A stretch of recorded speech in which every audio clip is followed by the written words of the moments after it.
Hello, in today's video I'll show you how to clean the main brush on DREAME D20 Plus.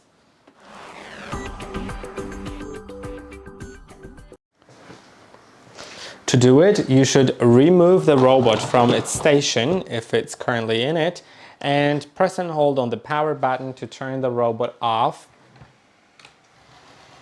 Okay, yeah, not like that. Let's press and hold on the button. Okay, now it is off and we can flip the robot over. Now there's this cover for the main brushes and you should remove it by squeezing these two buttons together. Now you can see it's very easy to remove both of the brushes.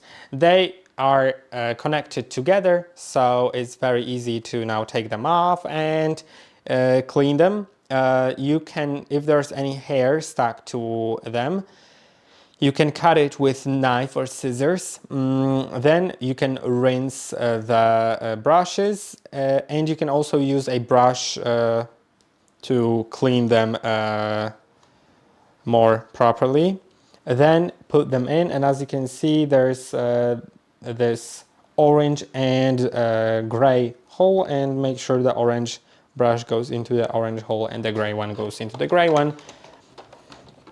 Then close this door just like that. You can see it's now secured, and that's it. I hope that this video was helpful. Don't forget to like and subscribe, and I'll see you in the next one.